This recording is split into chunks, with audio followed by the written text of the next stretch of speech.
Magandang umaga sa iyo, Pilipinas. Gabi pa pala. Gabi pa. Okay. Paalala ko lang sa mga employer, malaking pakinabang sa inyo pag inalagaan ninyo mga empleyado ninyo. May sakit sila, tapos emergency, paggamot nyo. Sobrang importante na.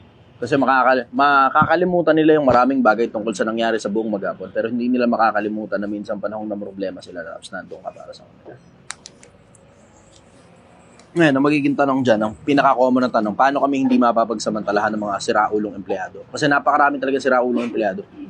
Ako rin mismo nakakatikim ako niyan kahit sikat na ako eh. Diba? Simple lang yung konsepto. Ipaunawa mo sa kanila na hindi mo naman obligasyon yun. At ginagawa mo lang yun bilang kapwa-tao. Pag naintindihan nila yun, na tumutulong ka at hindi nila karapatan yung maipagamot sila ng employer nila at tumutulong ka lang, mapapamahal sa'yo mga empleyado mo. Tapos bibigyan ka nila ng maayos sa serbisyo. Pero kailangan maintindihan nila na tumutulong ka at hindi mo obligasyon yung ginagawa mo.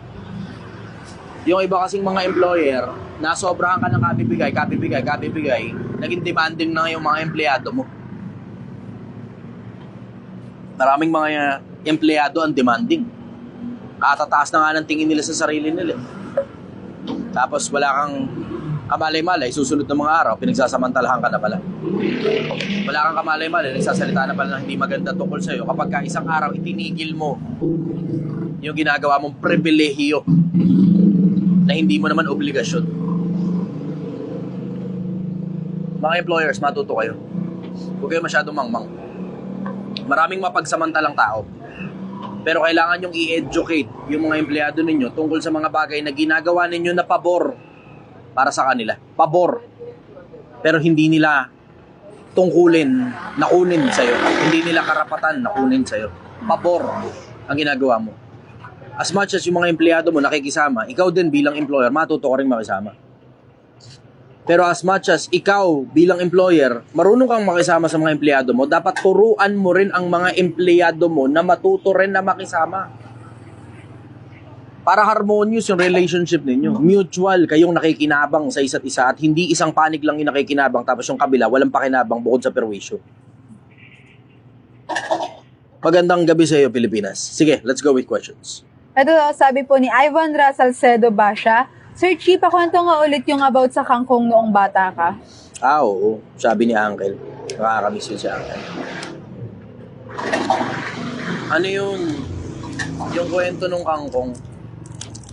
Sabi ni Uncle nung bata pa ako. Kasi laging ang baong ko nung kangkong eh. Hindi naman lahat ng lahat ng araw, pero ibig sabihin parang sa loob ng siguro 2 linggo mo. Isang beses gano'n, 2. Tapos yung mga klase ko, tangina pinagtatawanan ako kasi ang lagi nilang baon, ham, gano'n, hotdog. Yung mga masarap para sa bata. Minsan pera. Si Uncle kasi hindi siya fond of giving me money nung bata ako. Lalo na nung mga panahong elementary ako. Tangina, hindi ko makakalimutan. Puta, pinagtatawanan ako ng mga klase ko nun dahil ang baon ko kangkong. Ang tawag sa akin si Kangkong. Hindi ko makakalimutan. Yung baon ko dati kangkong. Tanginang yun. Tapos pinagtatawanan ako ng mga klase ko. Tapos, ayaw akong bigyan ni Uncle ng pera. Kasi gusto niya muna akong turuan ng responsibilidad pagdating sa pera bago niya ako bigyan ng pera. Tapos, lipas ng ilang panahon, syempre, umuwi ako kay Uncle, umiiyak, ganun. Binubuli ako ng mga klase ko eh. Kasi tawag sa akin si Kangkong daw. Tapos sabi ni Uncle, hindi ko makakalimutan yung sinabi niya sa akin. Sabi sa akin ni Uncle,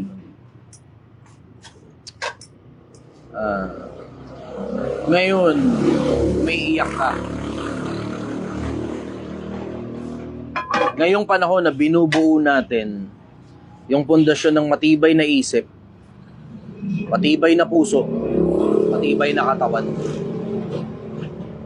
Pero darating yung panahon, silang mga klase mong nagsikain ng masasarap. Silang mga klase mong nakuha nila lahat ng gusto nila galing sa mga magulang nila. Silang mga klase mong spoiled. Makakatapos ka at makakatapos din sila. Pero magiging empleyado mo sila. Yun hindi ko makakalimutan sinabi niya. Okay. Tapos yun, nagkaroon nga ako ng ilang mga kaklase ko noon na naging empleyado. Nagkaroon talaga ako ng mga kaklase ko noon na naging empleyado. Nakakamiss nga yung matanda na yun. Napakarami ko natutunan doon sa matanda na yun. Puta, yung matanda na yun, yung mga natutunan ko sa kanya, enough to propel me out of poverty and into the good life. Kasi nakita ko sa kanya yung buhay na masarap. Sarap na buhay. Limitado. Kasi puro disiplina. Lahat ng mga bagay, disiplina. Ikakaiyak mo talaga. Kasi may inggit ka sa ibang bata eh. Tapos pagdating ng panahon, hindi ko naman alam eh. Paglipas ng panahon, syempre may inggit ka sa ibang bata, mukha kang tanga, mukha kang kawawa. Kala mo pinagkakaitan ka. Pero paglaki mo pala, puta, ikaw na ngayon ang kiniinggitan ng mga tao. Wala kang kamalay-malay.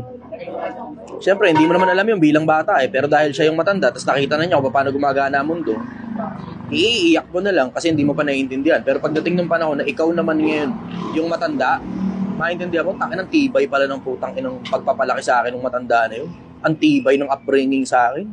Puta, yung katawan ko, pambalugbugan kasi puta, puro gulay ang pagkain. Parang, 1-2 beses lang kami sa isang linggo kung kumain ng karne. Puro gulay. Takna, isusuka mo talaga eh. Pero ang tibay ng katawan ko, hindi ako masyadong sakitin. Ang tibay din ng isip ko, ang tibay din ng dibdib ko. Hindi ko makakalimutan yung matanda na yun. Alam mo, pagtawid ko nga sa kabilang buhay, ang dami kong ikikwento sa kanya. Ang dami kong ikikwento sa kanya kung paano halos lahat ng mga tinuro niya sa akin na pakinabangan ko talaga.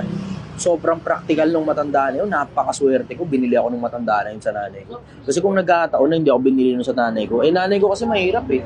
Tindera sa Baclaran na nanay ko eh. Kung hindi ako binili nung matanda na yun, malamang tindero din ako sa Baclaran. O worse, baka binibenta ko yung titi ko para sa pera.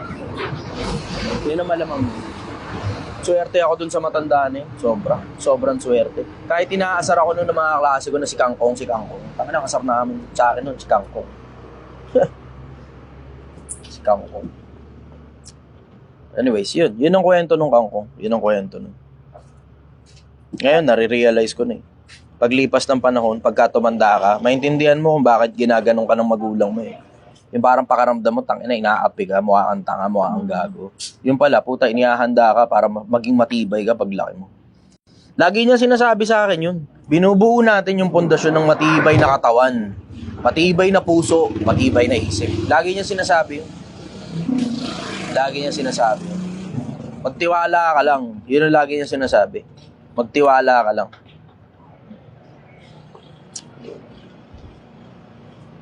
Nakakamiss nga yung matanda. Sabi niya sa akin lagi yun eh. Yun ang sabi niya sa akin lagi. Kasi yung sistema niya kasi buo eh. Yung sistema niya buo. Ang sabi niya, magtiwala ka lang. Lagi niya paulit-ulit na sinasabi yun. Hindi mo maiintindihan ngayon ito. Iinisin ka ng mga tao. Aasarin ka ng mga tao. Pipikunin ka ng mga tao. Hindi ka pwedeng mapikon. Kasi pag napikon ka, kasalanan mo na. Anong bata ako, pikon ako. Pikon ako nung bata ako eh. Siyempre, batok-batokan ako kasi maliit nga ako. Ingat, brother. Salamat ha. Dahan-dahan kayo sa biyahe. Yes po. Dahan-dahan sa biyahe. Ang ganda-ganda ng helmet mo. Salamat. Ingat po. Ay, shoutout ka muna pala oh. Shoutout ako po si Eric. Shoutout po sa Bicol po, sa pamilya ko sa Mendoza, pamilya Mendoza. Ayan. Ingat ka, brother ha. Dahan-dahan ka sa biyahe ha. Bye-bye. Sana, I hope tayo kay boss. Dahan-dahan sa biyahe. Swerte ako nun, swerte. Salamat, brother. Okay lang, kung problema, brother. Nakita lang kita, maligaya na ako. Yung kwento ng Kangkong.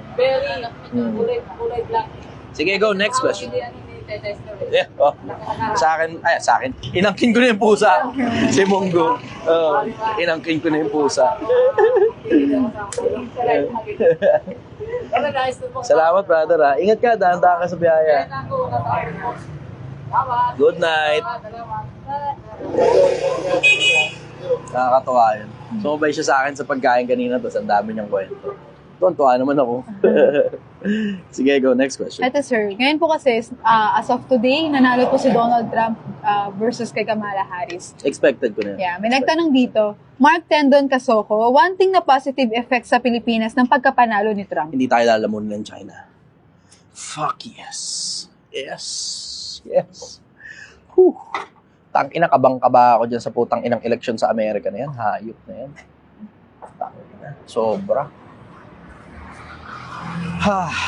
Kabang-kaba ako dyan sa eleksyon na yan. Tang-inang eleksyon yan. Sabi ko, kung si Kamala Harris yung mananalong presidente, tang-ina, yari tayo. Wala tayong assurance nun. Pero dahil si Donald Trump yung nanalong presidente, ngayon meron na tayong assurance. Kasi ultimo North Korea, takot kay Donald Trump kung di nyo napansin diba? Siya nga lang yung kaisa-isang presidente sa sobrang habang panahon na yung presidente ng Amerika na pumasok mismo sa militarized zone. Tangina, pasok si Donald Trump doon. Tangina, pareha silang walang tiwala sa isa't isa. Tangina, tibay nung tao na yun. Puta. Nung sinasabi na parang nuclear weapon daw ng North Korea ang Amerika, sabi ni Donald Trump, fire and fury will come upon you. Putang ina mo. Tapos nahintakutan yata si Tabachoy, si Kim Jong-un.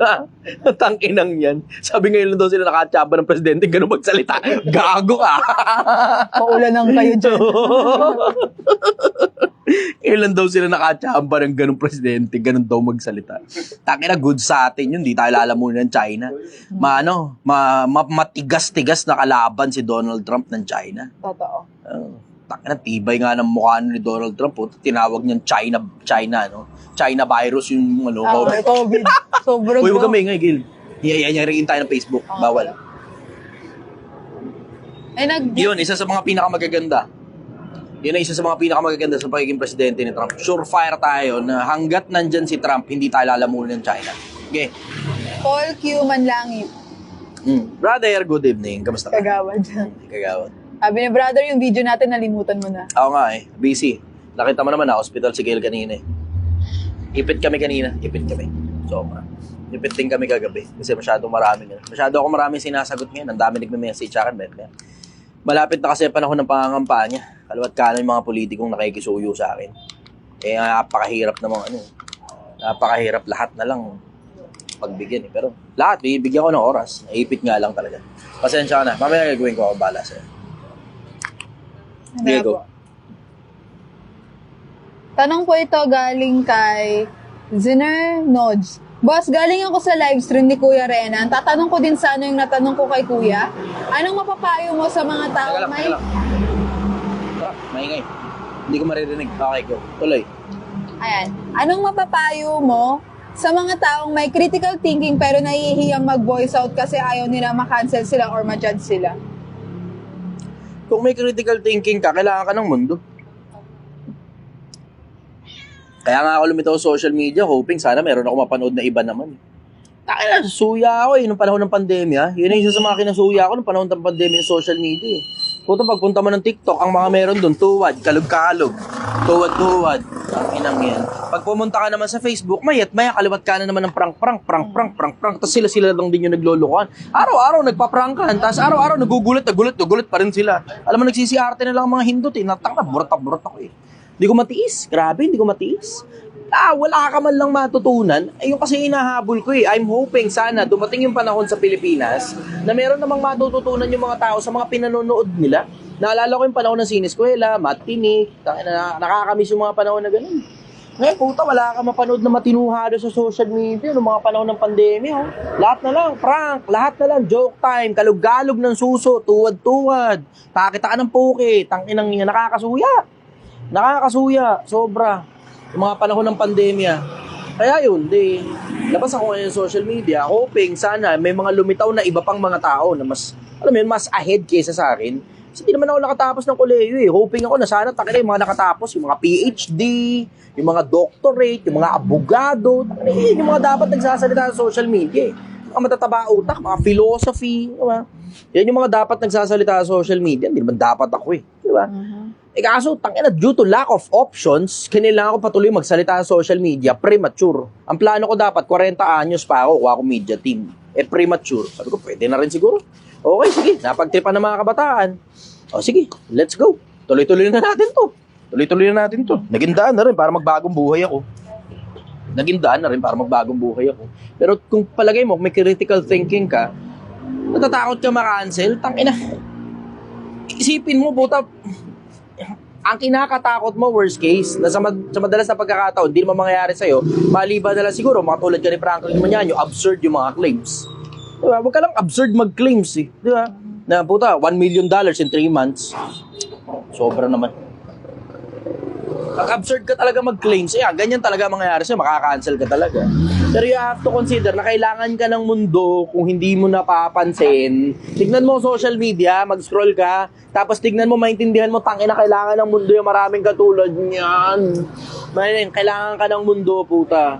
Ngayon, pag may critical thinking ka, pag may common sense ka, kahit doon na lang, kahit hindi na critical thinking, puta, common sense na lang. Pag may common sense ka, para ka may superpower. Para ka may superpower. Ngayon, ang mga tao nakatapa-oo eh. TikTok brains eh. Utak togi. Ang dami nila, pukin ng ina mo, utak togi. Wala sariling utak. O ano sinabi sa kanila ng influencer? Paano mga zombie? Sabi magsugal tayo. Tara magsugal tayo. Sabi tuwad-tuwad tayo.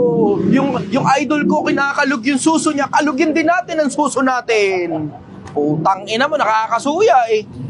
Nakakasuya. Alam mo, kailangan ng mundong mga katulad mo, kung totoong legit na may critical thinking ka, sa palagay mo, magaling ka pa magsalita, huwag mong katakutan ng pula ng mga tao. Tangina, matakot ka dun sa Diyos na meron kang nalalamang mabuti, ayaw mong gawin. Tangina, sa nakakaalam ng paggawa ng mabuti, hindi ginagawa, ito'y kasalanan sa kanya. Ano ka? Pinagdadamot mo yung critical thinking mo, kakainin lang ng lupa yan pagkamatay mo. Kakainin lang ng lupa yan. Hayaan mong mapakinabangan ng mundo ng mga susunod na lahi natin. Tangina, kailangan ka ng Pilipinas. Ang tanga mo naman. Kung totoo may critical thinking ka, dapat mas importante na sa'yo yung kapakanan ng kapwa-tao mo kaysa makancel ka, sarili mo lang iniisip mo. Dapat mas importante na sa'yo kapwa-tao mo. Kung totoo may critical thinking ka, maliban na lang kung critical thinking mo, puro pansarili lang, kaya iniisip mo baka makancel ka. Yun ang sagot ko ron. Next question. Eto, tanong naman po ito ni Edwin Onofre. Sir, magandang gabi po. May tanong po ako, kailangan na po ba talaga natin tutukan ng mga kabataan ngayon? Kagaya po ng sinabi ni Rizal, na ang kabataan ng pag-asa ng bayan. Isa po akong basketball coach, tapos sa community po namin, binibigay ko po ng libre para po libre para sa malayo ko po ng kabataan sa gadgets, recreation. Sana po masagot. Salamat po. Ang pinakamagandang paraan ng pagtutok sa mga kabataan, maging halimbawa ka. Okay, sige. Akin na muna yung mic. Ang pinakamagandang halimbawa para sa mga kabataan, ikaw na mismo yung maging halimbawa.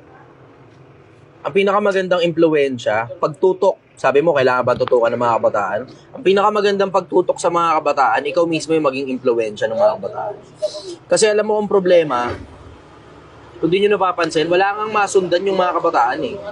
So kahit anong pagtutok pa ang gawin mo, tangina, hindi mo mapopokusan lahat ng kabataan.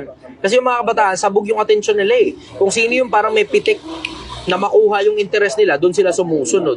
Palagay ko, dapat madagdagan ng variation sa social media. Kasi mga katulad nila Tony Fowler, tangina, hindi na maaalis yan dyan. Hindi na maaalis yung mga katulad nila dyan. Yung mga siraulong katulad nila, mahirap na lang magsalita eh. Pero yung alam mo yun, yung mga basurang klase ng contents, hindi na maaalis yan. Ang kailangan lang madagdagan yung mga matitino na nagko-content. Yun ang kailangan madagdagan. Ngayon, tututukan mo kabataan, okay yun, clap para sa'yo, maligaya ako para sa'yo. Pero ang problema kasi, pag hindi nyo pinapakita kung paano ba dapat yung dapat, pag hindi pinapakita kung paano ba dapat yung dapat, in a very interesting and enticing way, kahit anong tutok mo sa kabataan, wala pa rin yan. Wala pa rin yan. Ang uubra, matuto tayo ng mga matatanda na mag-upgrade ng mga sarili natin. Matuto tayo mag-upgrade ng mga sarili natin. Ang ibig ko sabihin mag-upgrade, yung presentation skills natin dapat enticing sa mga kabataan. Yun importante.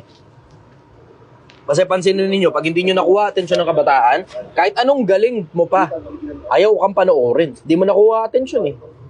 Hindi mo nakuha interest. So kahit sobrang galing mo, sobrang tindi mo, sobrang lupit mo, sobrang talino mo, gusto mo ipasa sa kabataan yung talino mo, if you're not presenting it in a certain manner which will capture the interest, curiosity, and attention of the youth, it will still be in vain. So kung ako sa'yo, coach, ito suggestion ko sa inyo. Social media. It's about time. Kayong mga matataba ang utak, kayong mga matatalino, kayong may critical thinking, kayong mga totoong mayayaman, kayong mga magagaling, kayong matitindi, kayo dapat yung nagsasalita sa social media. Hindi yung mga putang inang katulad nila Tony Fowler, derechahan lang tayo. Sama lang loob nyo sa akin sa mga fans ni Tony Fowler. Pero derechahan lang tayo. Derechahan lang tayo. Yung mga kalug-kalug ng suso, yung mga pakakaway-kaway ng dildo, yan ba yung gusto nyo ipapanood sa mga kabataan? Naalala ko yung panahon na pumutok yung music video ni Tony Fowler. Tangina, pasok ako ng squatters area. Meron ako isang kasing lugar doon, may squatters area pa rin hanggang ngayon. May mga properties ako. Tangina, nakita ko yung mga kabataan, nagkakalug-kalugan yung mga suso habang sumasayaw sa tugtog ni Tony Fowler. Foul. Tapos nai-imagine ko yung mga kabataan ng susunod na henerasyon natin. Tangina. Ang dami ngayon teenage pregnancy. Ganun ang labas. Dadami teenage pregnancy. Dadami single mother. Tapos yung mga putang inang mga single mother, proud na proud pa sila. Sa pagka-single mother nila, bunga ng kalandian. At hindi naman lahat. Hindi lahat. Pero imagine mo yung nasa squatters area, nagkakalug-kalug ka na susunod ganun, tapos alam mo magiging target ka ng kung sino man, tapos kinantot ka, tapos parehas kayong irresponsable pa dahil napakabata nyo pa, 16 anyos, 14 anyos. O tapos ano ngayon ang mangyayari? Diba? Maiintindihan ka pa kung naghiwalay kayo because of unforeseen circumstances. Pero yan, foreseen yan eh. Foreseen circumstances yan eh. Kitang-kita ng mata mo na alam mong doon ang punta nun eh. At parehas kayong 14 anyos pa lang. Alam mo na, single mother ang labas niyan. Nasasabi mo, hindi naman ikaw lahat. Oo nga, hindi nga lahat. Pero alam mo, majority ng mga nangangalak ng 14 anyos, nag-i-end up ng single mother. Single father. Tatakbuhan ka lang ng lalaki eh. Tangina na, alam nyo naman napakaraming irresponsableng lalaking bata eh. Alam nyo yan, napakaraming irresponsable. Alam mo coach, ito suggestion ko sa inyo, yung taba ng utak na inyo, ilabas nyo naman sa social media. Tangina, kailangan natin ng maraming matatalinong tao. Kailangan natin ng maraming matatalinong tao. So nakikiusap ako sa inyo. Sana yung talino ninyo, buta, huwag yung sarili nyo lang. Ilabas nyo yan. Ilabas nyo yung talino ninyo, Pilipinas. Hindi yung mga putang inang mga toxic na putang inang flash ng pera, flash ng sports car, mga networker naman pala, mga putang ina. Diba? Hindi yan ang mga dapat nakakapamarali dyan eh. Hindi yan ang mga dapat nakakapamarali dyan. At lalong hindi dapat nakakapamarali dyan yung mga katulad nila Tony Fowler, derechahan lang tayo. Asama lang loob nyo sa akin. Pero tangina, derechahan lang tayo. Alam ninyong hindi magandang impluwensya yung tao na yun sa social media. Makita ng anak mo yan, gayahin ngayon ng anak mo lahat ng kalokohan niya. Matutuwa ka? Tangina. Amot ulo ka na lang talaga eh. Tingnan mo, na-demanda. Sige, yun ang sagot ko ron. Next question. Ay, nasa iyo yung mic? Asa yung mic? Okay, good. Asan? Tanong po ito galing kay Vasi Laita Genaeve. Brother, may pag-asa ba na makasama kita sa gusto mong mangyari? Gusto kong mag-level up with you kasi baka magsara na yung pinagtatrabahuan ko at bala ko sumama sa'yo kahit 1 month lang. Pwede kang mag-message sa akin doon sa page. Sabihin mo lang, apply kang trabaho. Pero hindi kasi ako kumukuha ng pang 1 month lang eh. Senseless yun eh. Tuturuan kita, tapos gagamitin mo sa iba. Diba? Maintindihan ko pa kung nanonood ka sa akin, diba? Nakikinig ka sa akin, tapos ginagamit mo ngayon, pinakikinabangan mo ngayon para sa sarili mong hanap buhay. Ayos lang yun, libre yun. Pero pag nag-apply ka sa akin ng trabaho, takina naman, diba? Ano yung gagamitin mo lang ako, lalagay mo lang sa resume mo kung galing ka sa akin. Diba? Ano na ngayon nangyari doon? Ang nangyari doon, nakinabang ka lang, ikaw yung natuto. Tapos lahat ng natutunan mo, hindi ko napakinabangan sa negosyo. Isipin nyo yung konsepto na gano'n. Diba? Kayong mga nag-a-apply, ayusin nyo naman yung mga sarili nyo. Mga nag-a-apply, ayaw ayusin yung mga sarili nila eh. Ang gusto, sila lang makikinabang eh. Diba? Huwag nyo kakalimutan, ang employer, magte-train yan, pero huwag nyo sayangin yung oras ng employer na i-train kayo. Tinuruan kayo, tapos pagkatapos na magre-resign kayo kasi pakiramdam nyo, nakuha nyo na yung kailangan nyo. Diba? Sinayang nyo lang yung oras ng employer. Kalitsi yan. Kung hindi ka sigurado sa ginagawa mo, di ka rin lang naman tatagal ng 6 na buwan. Diba? Kasi ang employment, diba? Yung tawag dito? probationary period, 6 na buwan eh. Diba? Kung di ka rin lang naman tatagal ng 6 na buwan, huwag ka na lang mag-apply sa akin. Sa iba ka na lang. Ang dami-dami namang employer dyan eh. Nakakaburat kasi yung mga iba, tangina pupunta sa akin, mag-a-apply sa akin, magtatrabaho sa akin. Yung pala, may inaantay pala silang ibang trabaho. O ngayon, ano nangyari? Inubos ko yung oras ko sa'yo para i-train kita, para mapakinabangan ka. Tapos nung panahon na pakikinabangan ka na, nag-apply ka na sa iba. Tanginang yan. Leche ang puta. Nag-comment siya ulit, sir. Yes po, willing po ako matuto. Mas gusto ko na tumagal sa'yo. Hindi, magkaintindihan na lang tayo, mag-message ka na lang. Ganun na lang. Pupundaanin sa pa-comment kung totoong nag-a-apply ka, mag-message ka. Mag-apply ka ng totoong application. Sige, next question. Tanong po ito galing kay... Ano nakakapagtaka yun eh. Lahat na lang gusto mag-apply sa akin. Tapos lahat sila gusto mga 1 linggo, 2 linggo lang. Ganun eh. Matutulan daw sila ng mindset, okay na daw sila. Tangina mo. Ano gusto mo? Ikaw lang makikinabang, hindi mutual yung pakinabang. Diba? Ikaw yung matututo sa akin, ubusin mo oras ko. Personal na oras ko yung ginagamit ko rito sa Project 1M eh. Yes. Diba? Personal na oras ko yung ginagamit ko rito sa Project 1M. Ubusin mo oras ko para turuan kita. Tapos pag panahon natuto ka na, mag-apply ka na sa iba. Tangina. Tao nga naman. Tao nga naman. Ang tao nga naman. Ang gusto, sila lang mag-isa nakikinabang. Sila lang mag-isa. Nakakasawa yung mga ganyan. User-friendly yan eh. Katulad ng mga naunang nag-apply sa akin, may inaantay pala mga bugok. Putang inang yan, nag-apply pala sa akin, palakip butas lang ako ng employment history nila. Palakip butas lang ako. Nung matuto na, galing sa akin ang gagarampot, konti lang yung natutunan na, hindi pa masyadong marami. Ayun, lumipat na. Tumuloy sila ron sa diretsong path ng buhay nila. Sabi ko, takin lang itong mga tao na to, user-friendly. Sila lang mag-isa yung nakinabang. Ang pinaka-optimal na pakinabang ng employer, yung gamay mo na yung proseso, tapos tuloy-tuloy ka pa rin nagtatrabaho. Hindi yan under training period ka, nangangapa ka pa, binabayaran ka ng totoong bayad at totoong pera, tapos pagka gamay mo na yung proseso, mag-a-apply ka na sa iba. Tangina, no? Nakakaburat. Nabuburat ako sa mga ganong klase ng tao. Sila lang talaga nakinabang kasi talagang yung mindset nila, pupunta talaga rito para, alam mo yun, okay lang sana kung hindi mo ako pinagastos ng pera eh. 'Di ba? Okay lang sana kung hindi pati atensyon ko nasa iyo eh. 'Di ba? Alam mo yun, nag-invest ako dun sa mga tao na yun in the past. Yun nga, ang gusto nila, kumbaga parang, wala lang silang pera ngayon, kaya nag-apply. Tapos makakuha ng pera, unang sweldo pa lang, iskapo na. Kaya nga hindi na ako kumukuha ngayon ng stay out eh. Ayoko na ng stay out. Masakit sa ulo. Tsaka na ako mag-i-stay out kapag buo na yung core group ko. Pag buo na yung core group, baka kumuha ako ng mga stay out. Pero ngayon, puro stay in muna ako. Kaletse yan, nangyayari kapag stay out, papasok kung kailan gusto, a-absent kung kailan gusto, malilate kung kailan trip. Putang ina mga tao yan. Tapos ang gusto nila, yumaman. Dumikit sa akin para yumaman ko, no. Tanginang yun. Tanginang mga tao yan, ano. Akala naman nila, kakayaman lang, nadikit lang sila sa akin. Ano ako, santo? Madikit ka lang sa akin, pinagpala ka na ni Lord. Tanginang mga tao to. Sige, next question. Tanong po ito galing kay Ezekiel Garcia. Sir Chichester, ano pong masasabi mo sa mga kabataan ng dahilan bakit ganito ang Pilipinas, tsaka paano mas maayos ang Pilipinas? Ayusin niyo yung kabataan. Yung susunod na henerasyon, tayong mga matatanda, mahirapan na tayong ayusin to. Ang magagawa natin collective. Ayusin natin ang mga sarili natin, papasa natin sa susunod na lahi. Ayusin ang susunod na lahi yung mga sarili nila, papasa sa susunod na lahi. Ayusin ang mga susunod na lahi yung sarili nila, papasa sa susunod na lahi. Yun ang magagawa natin, collective. Hindi yun ang sagot ko rin. Next question. Tanong po ito galing kay Junel Mugiwara. Brother Chi, tanong ko lang po, ano pong masasabi niyo sa pangyayari na sariling nanay na ang nagdadamot sa anak? Sariling nanay na ang nagdadamot sa anak, kahit binigay naman lahat ng anak ang kaya niyang ibigay na tulong sa magulang niya. Salamat po. Pagka ganun, kailangan mo nang gumawa ng sarili mong buhay.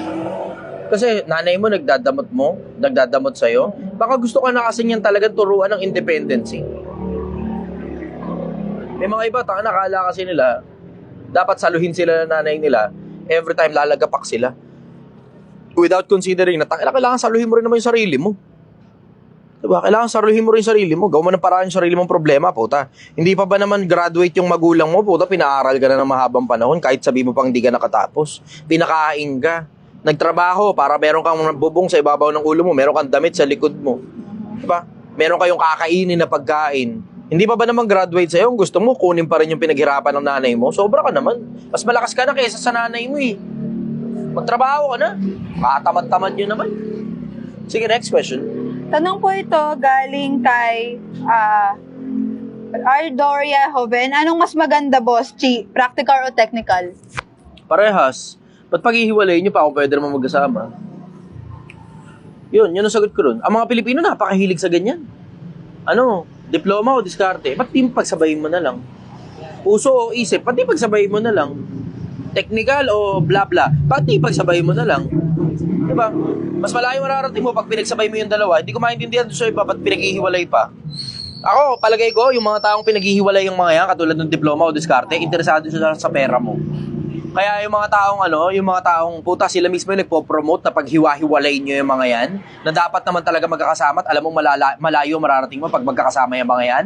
Yung mga taong yun, lumayo kayo sa mga ganong klase ng mga tao.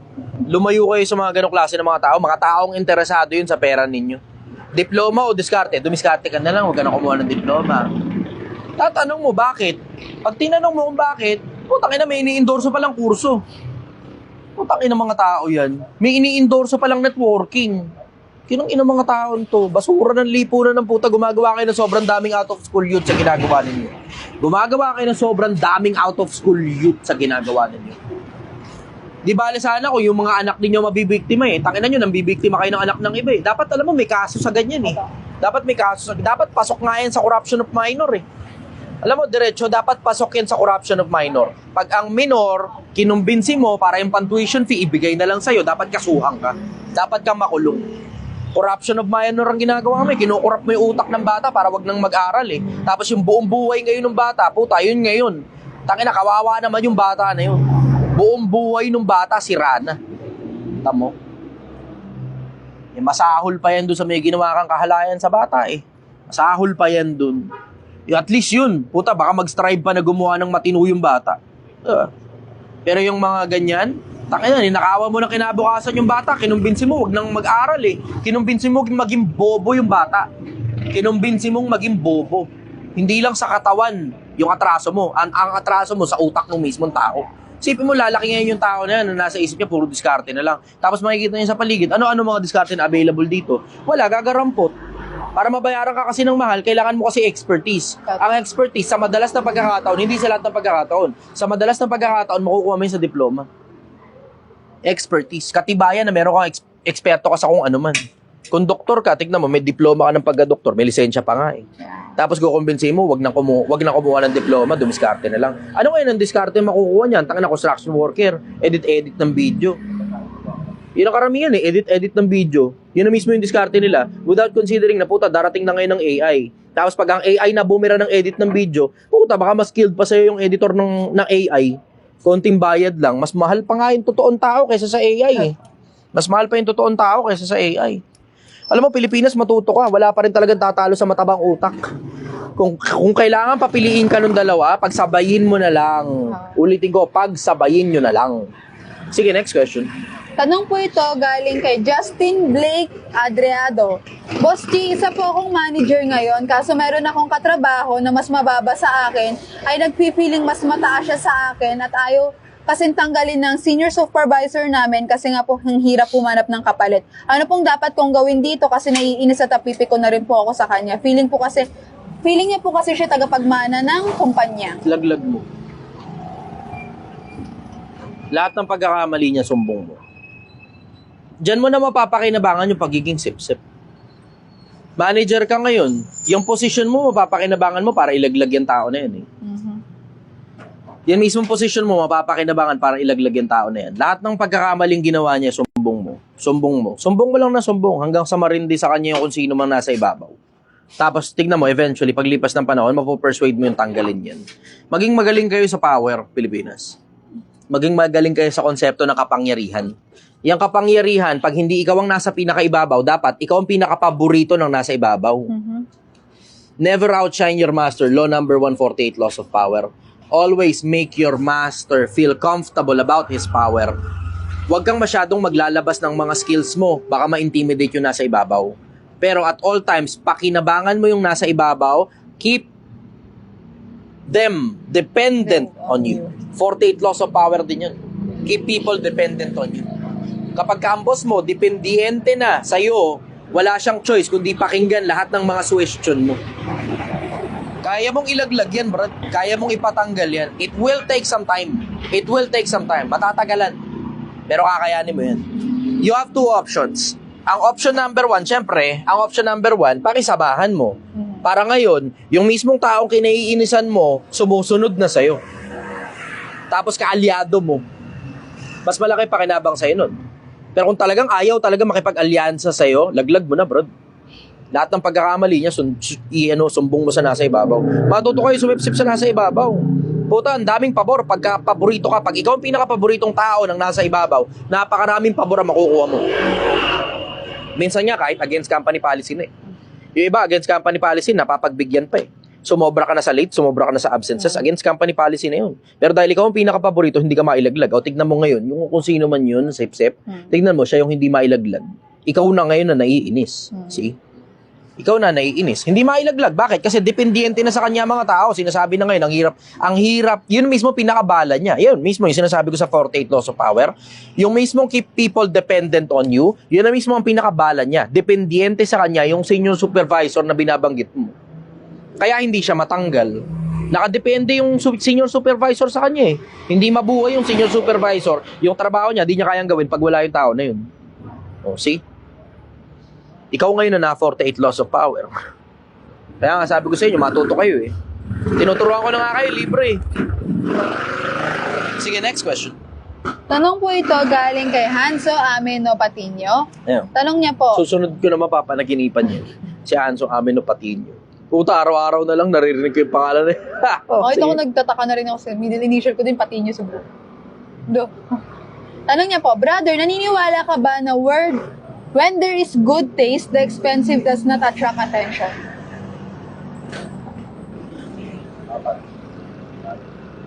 Parang may mali ah. Ulitin mo nga. When there is good taste, the expensive does not attract attention.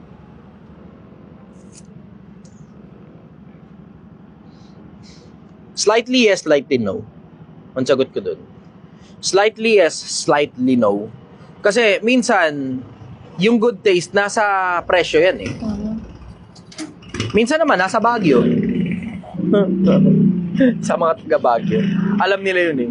Di mo alam yung Gil, di ka pa na yata gagaling ng Baguio eh. Baguio? Brother, alam mo yung good taste sa Baguio? Yung bilihan ng palaman. Pag bilihan pala mamanahimik ka. Di ba? Alam mo yung good taste sa Baguio?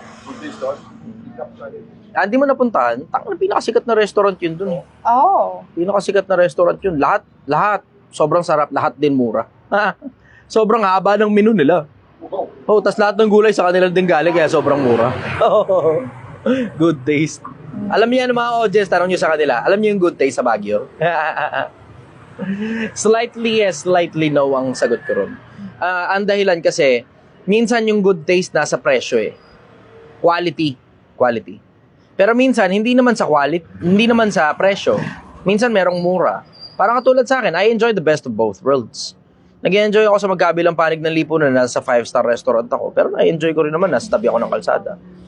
Opo, sir, sikat yung good taste. Yeah, kita ba sabi ko sa inyo, alam nila yun. SG tracking, mukhang taga Baguio to. Sabi ko sa'yo, alam nila yan. Hindi, kahit hindi taga Baguio, alam yan. Kahit Masarap taga Metro Manila. Ayan, kita mo. See? Ito nga, Sir Sarne Carcusia. Naalala ko bigla ex ko Lugar kasi ng date yan eh. Lugar ng pagda-date yan. Pero wag ka. Hindi naman mukhang pan-date yung itsura nun. Ay, itsura nun mukhang kantin eh. Cafeteria itsura. Ganun. Nasa harap lang ng Burnham Park. Doon lang din. Sobrang lapit lang sa Burnham Park. Konting liko lang.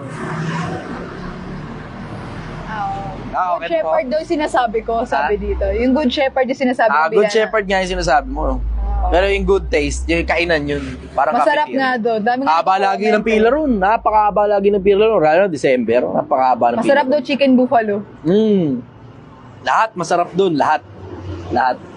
Tayo na, sobrang sarap nga ron. 500 piso mo. Di ba? Normal dito sa Metro Manila. Pag kumain ka 500 pesos sa mga restaurant, kota kulang eh. Doon, pag kumain ka, 500 pesos, 3 ulam na yun, tapos may take-out ka pa. Ganun ka hindi ron, sobrang mura. Nagwa 140, 160 lang ulam. Yan lang. Sakit sa take. Yan ang sagot ko ron. Slightly yes, slightly no. Nag-enjoy kasi ako sa magkabilang panig and that's me. Since ako rin lang naman ang tinatanong nyo, di ngayon sumasagot ako para sa inyo. Yun ang opinion ko dun. Ayan, shoutout mo muna si Nabs GL. Attendance check daw. Araw-araw. Labs GL, kamusta? Attendance check din daw yung maliligaw mo, Gil. Ako sa bugin mo na siya. Sige, go. Next question. Tanong po ito galing kay Paul De Los Santos. Boss Chi, good evening. Tanong ko lang kung anong impact kung hindi ka naman pala simba pero paladasal ka naman or nagsisimba ka lang para magdasal tapos hindi mo tinatapos yung misa. Salamat po sa pagsagot. Humanap kayo ng, ganito na lang. Humanap na lang kayo ng totoong samahan. Importante na may nakakasama ka. Kasi kailangan mo rin ng pagtitinginan kasama ng mga kasama mo eh. Baka mamaya, hindi na pala okay. Hindi na pala... Sandali lang. Maligalig. Nanliligaw kay Gil. Anligalig sobra. Nakita na niyang naka-live kami. Lalo pa siyang nag-iingay. Siguro para marinig. Gano'n. Pwede ka naman mag-shoutout dito kung gusto mo eh. Diba? Pwede naman eh. Lasing. Kaya pala. Lasing. Okay. Sige. Humanap kayo ng mga makakasama ninyong mga tao. Tapos, yung mga makakasama ninyong mga tao, I suggest, ang ligalig talaga. Napakaligalig. Okay. I suggest yung mga makakasama ninyong mga tao, nandun sa, yung mismong hinanap mo na grupo, ikaw mismo naganap. 7:17 ng Juan, ang sabi, ang sino mang nag-iibig gumawa ng kanyang kalooban, makikilala niya ang turo kung ito'y sa Diyos o kung ako'y nagsasalita na mula sa aking sarili. Hanap kayo ng mga taong nagsasalita na galing sa Diyos yung sinasabi. Paano mo malalaman pag galing sa Diyos? 4:6 ng unang Korinto. Matuto kayo sa amin, huwag hihigit sa mga bagay na nasusulat. Kung ano yung nakasulat. So, hahanap ka ngayon ng mga magpupuno sa'yo, kung sino man sila, o siya, kung sino man siya, na magpupuno sa'yo, na may kinalaman sa kaluluwa, na yung tao na yun, o yung mga tao na yun, mga galing sa Diyos yung mga bagay na sinasabi nila, at hindi mga bagay na inimbento lang nila. Kasi kahit anong misa-misa pa ang puntahan mo, kung galing rin lang naman sa sarili yan, tapos inimbento lang, tapos kwento-kwento lang, ano pa kinabang ng mga seremonya na yun? Kasi kung you have to consider, seremonya yan eh. Yung pinupuntahan mo, ang tawag mo misa. Seremonya yan. Ano pa kinabang ng seremonya kung hindi naman Diyos sa may utos niya? Diba? You have to consider that. Kailangan mo i-consider yung kung yung mga seremonya ba na ginagawa dun sa loob ng pagsasama-sama, yung ba inutos ng Diyos o inimbento lang nila? Kasi yung mga iba, kung di nyo napapansin, iba't ibang mga seremonya ng mga tao. Como iba't iba mga seremonya ng mga tao, hindi naman lahat yan sa Diyos eh. May mga seremonyang lahat sila nagsisiluhod sa kahoy at bato. May mga seremonya, diba? Speaking in tongues ang tawag. Alam mo, hindi rin galing sa Diyos yun eh. Diba? Ang daming iba't ibang klase ng mga seremonya. Hahanap ka ngayon ng seremonya na galing sa Diyos. Babasahin mo buong Biblia kung naniniwala ka man sa Biblia. Babasahin mo buong Quran kung naniniwala ka naman sa Quran. O, bala ka na. Tapos tsaka ka ngayon humanap ng samahan. Yun ang sagot ko ron. Next question. Sabi po ni John Sandan, bro, pa-reserve ako ng t-shirt na Project 1M, small size, bro. Meron pa ba tayo? Meron pa. Okay. Yun. Sige, punta ka lang dito, brother.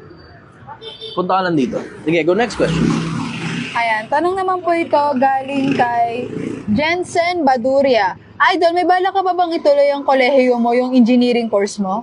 Engineering, di ko talaga gusto yun. Diretso, di ko talaga gusto yun. Nung panahon kasi nakakatapos ko lang ng high school, si Uncle kasi medyo matandaan. Although, malakas yung katawan niya, may emphysema kasi yung matanda. Tapos, he knows that he is dying. Alam niya na mamamatay na siya. Alam niya yun. Kasi dumadahak siya ng dugo eh. May emphysema siya.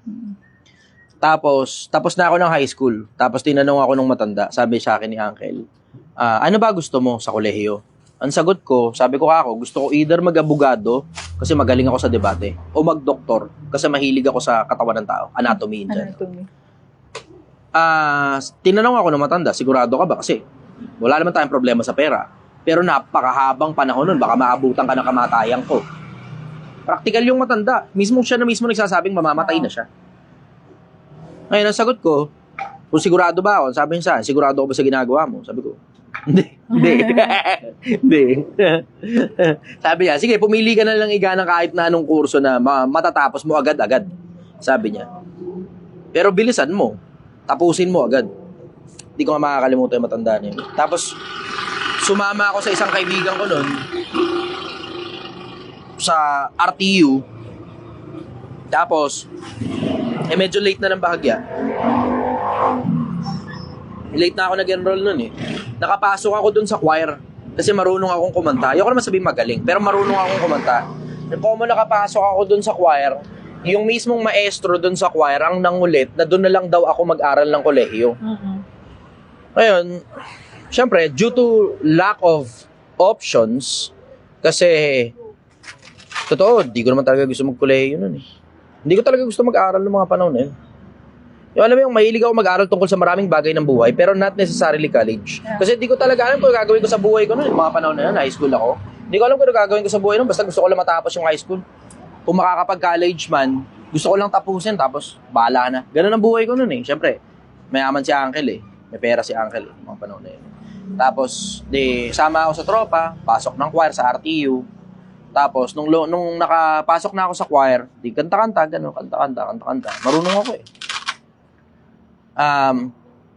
Yung maestro nagsabi, doon na lang daw ako mag-aral. Tapos, syempre, okay, sige. Kasi kasama ko yung tropa ko eh. Shoutout sir Earl. Nag-entrance exam ako. Lumusot.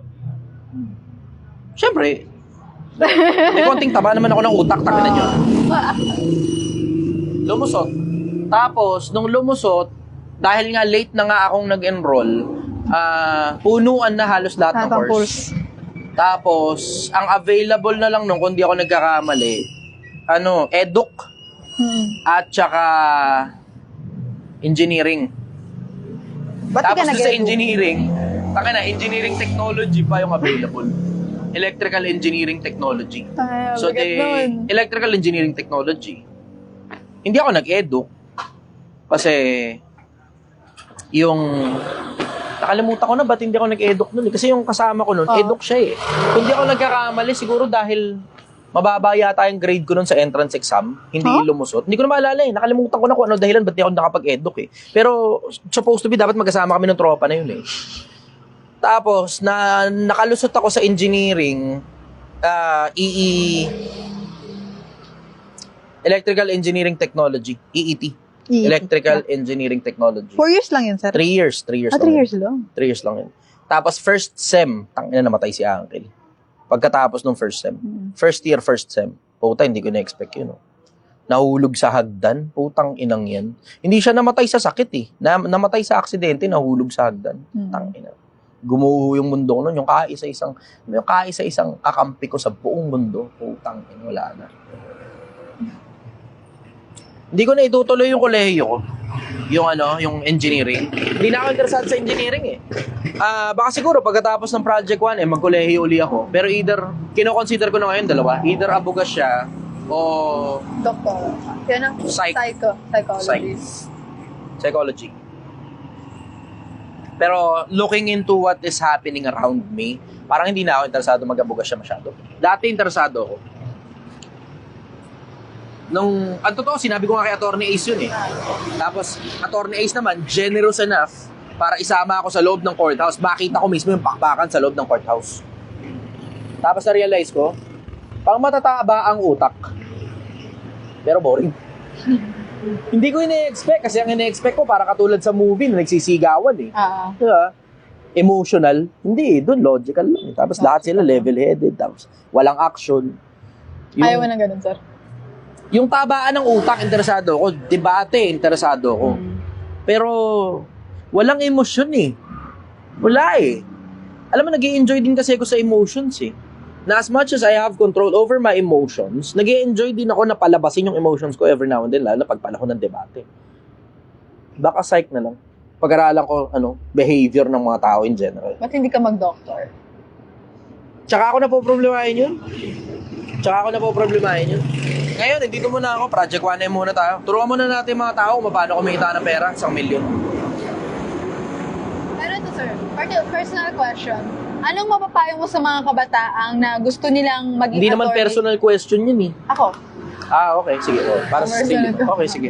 Ano mo sasabi? Akala ko para sa kanila. Ay, di ba? Ano sabi mo sa mga kabataan na kagaya ko na gustong tahakin yung mundo ng pagiging lawyer o attorney? Ano po yung dapat namin paghandaan? Ano po yung dapat namin gawin? Ang pinakamaganda niya, matanong mo si Tony is, pakilala kita sa kanya para makaka-chat mo, maka-video call mo rin.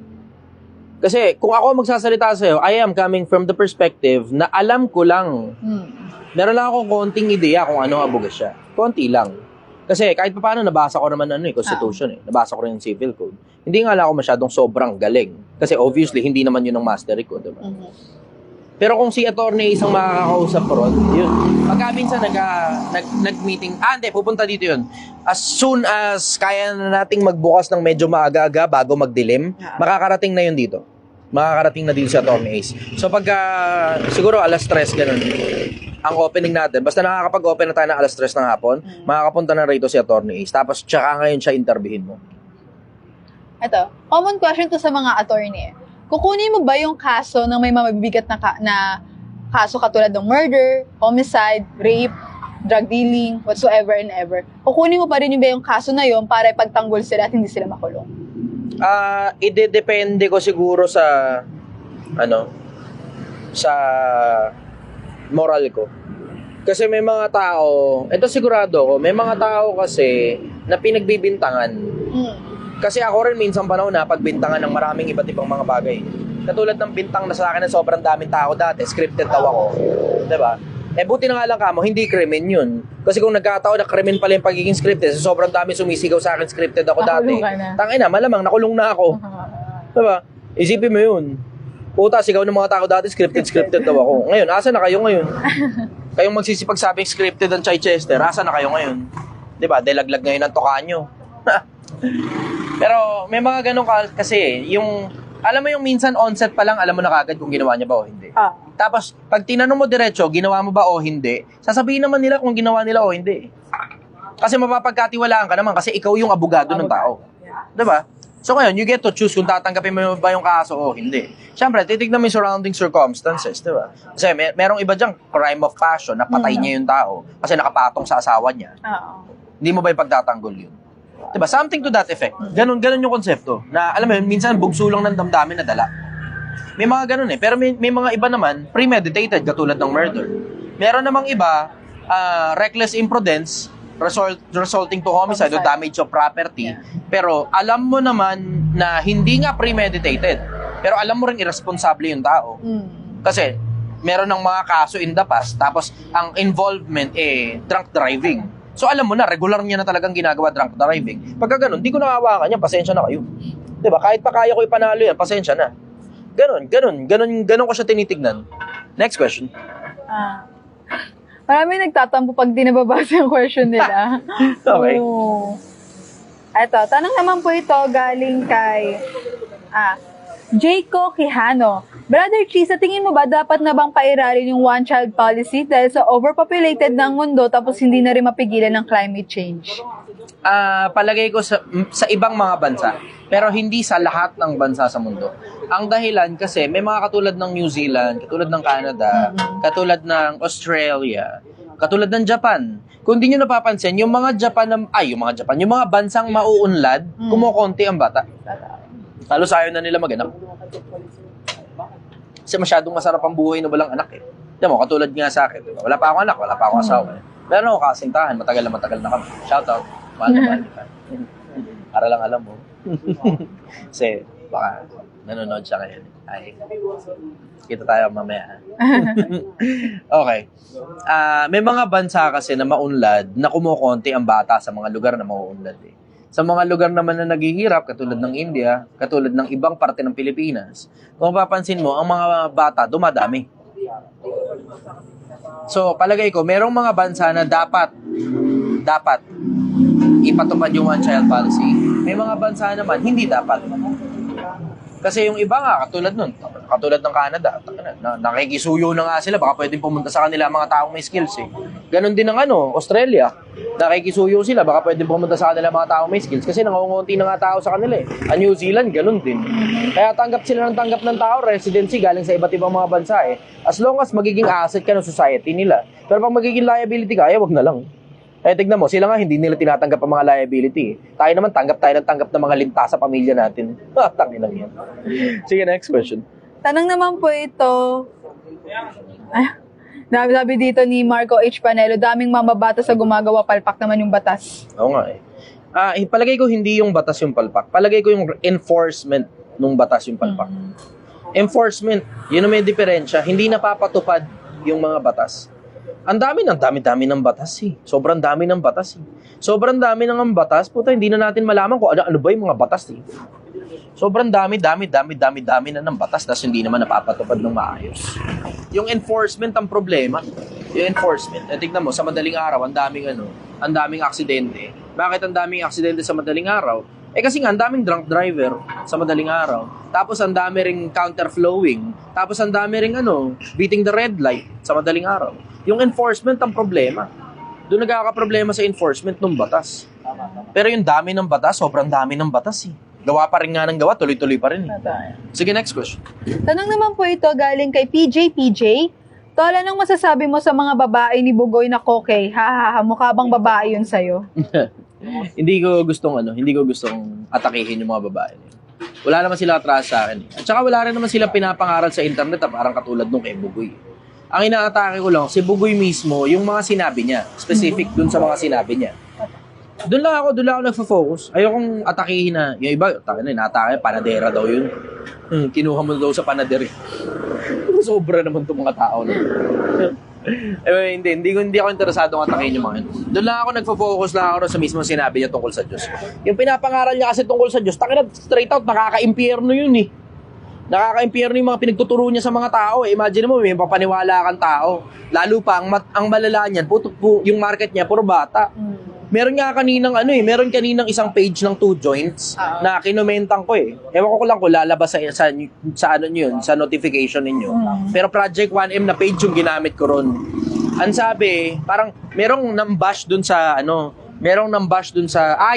parang sabi nung isang commenter dun sa page na fake page naman yun, hindi naman 2 joints sa page. Pero 2 joints yung nakalagay, tapos bla bla. Alam mo yung mga fake pages na ginagawa ng mga bata para sumikat lalo si Bugoy? Yung ganun. Ang sabi nung isang basher doon page na yun. Ang sabi, Yanika, parang mamigay ka na lang ng libreng ice cream. Pero wag ka na mag-advise sa mga tao. Kasi parang namimigay siya ng libreng ice cream sa mga bata. Ganun yung picture eh. Namimigay siya ng libreng ice cream. Mamigay ka na lang ng ice cream sa mga bata. Approve ako dyan. Pero wag ka na mag-advise sa mga tao. Ganun dating. Tapos sabi nung page, nag-reply yung page. Parang bata yata nag-handle no. Kung sino man. Inililigtas ka na nga, ayaw mo pa. Sabi ko, ina. Nag-reply nga ako eh. Dati nangangaral lang tungkol sa Diyos. Ngayon tagapagligtas na. Tangina. Putang inang Naging tindi. Diyos na. Matindi na, no? Ganun pala, paniwala nyo sa kanya, tagapagligtas na, no? Kahit mali-mali mga pinagsasabi niya tungkol sa Diyos. Imagine mo, isa sa mga pages yun, ha? Tapos yung page na yun, may admin na paniwala niya yun kung sino man yung tao na yun. Na tagapagligtas si Bugoy. Tagapagligtas ng ano? Tangina. Tagapagligtas ng ano? Puta, namangha ako ron eh. Ako sa sarili ko, cringe talaga eh. Nililigtas ka na nga. Anong nililigtas? Saan? Saan ka nililigtas? Hindi nag-reply yung page eh. Pero mamaya, check natin. Tingnan natin kung nag-notify. Baka nag-reply yung page na yun. Tingnan natin. Curious ako rin. Na-amaze ako. Sabi ni Nabs GL, sir, yung batas na bawal lumabas, hindi napatupad. Oo, bawal. Alam mo yun. Hindi, si Kim Chiu yun. Bawal lumabas o bawal lumabas? Napatupad naman. Inuhuli nga yung mga di ba? Tapos Walabas parang, tapos may parang 1, 2 meters, 3 meters, tapos nagagano'n sila. Diba? Nakita niyo yun, diba? Pinasayaw-sayaw pa nga. Next question. Tanong naman po ito galing kay Julius J. Magpantay. Boss, paano ka napaniwala ng Biblia? Ang dami kasing hindi ka paniwalang kwento doon. Gaya ng? Yun ang pintanong niya. Gaya ng? Curious tuloy ako. Gaya ng? Hindi naman ako napaniwala ng Biblia. Hindi naman ganun. Hindi naman ganun. Nag-iisip din naman ako. Nag-iisip din ako sa sarili ko. Kasi kung tatanungin mo, paano ka napaniwala ng Biblia? Di tatanungin mo rin ako, paano ako napaniwala ng Quran? Di ba? Nag-iisip din naman ako sa sarili ko. Ginagamit ko lang na references yung mga yun. Ang dahilan kasi, yung mga yun, yung dalawa sa pinakamalalaking religion, galing dun sa dalawang libro na yun. Dalawang pinakamalalaking religion sa buong mundo yun, ano ka?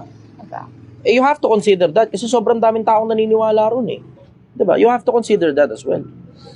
Yun ang sagot ko dun. Sabi po ni Paul de los Santos, tagapagligtas ng tendera ng Julie's Bake Shop. Putang ina mo, gago ka talaga. Ang lakas nyo mang asar. Kasi sabi kasi nila, panadera daw kasi yung dalawang babae. Magtsahin yung dalawa na yun eh. Sabi nga araw nila. Magtsahin. Kaya pala magkamukha sa to, kaya pala magkamukha. Ayan. Tanong naman po. Tawag nila rin si Daddy. Si Daddy. Daddy, yo! Yuck. Sige, go. Tanong naman po ito ni Pete Boss Jury. Good be with you, Lods, Ma'am Gail, and ko? Sorry. Ay, totoo po ba na lahat ng inaakala ng tao na ginagawa nilang wasto o tama ay titimbangin pa rin ng Diyos sa oras ng paghuhukom? Ingat, Slog, sa pagmumotor, muntik mo na palang makamit ang matagal mong inaasam. Tangina, muntik ka na. Not now, brother. Ay, nako. Tangina. Na-excite ako ng konti ron eh. Hindi pa pala. Parang yung kung napanood nyo yung The Croods. Meron dong matanda na takina yung lalaki doon na bida na parang mother-in-law niya yata yun kasi nanay yun nung babae. Mother-in-law niya gusto niya nang mamatay yun matagal na. Tapos ang daming bagay na nangyari. Tapos yung matanda, every time may babagsak dun sa matanda, still alive. Boy pa ako. Tangina, ganun yung pakaramdam ko. Sabi ko, putang, yun sa aning. Yun na sa aning. Kwento na ako eh. Ito na, tangina. Alam mo, ang pinakamagandang sweet escape, pagkasikat ka, kung kailan yung kasikatan mo, doon ka mawala.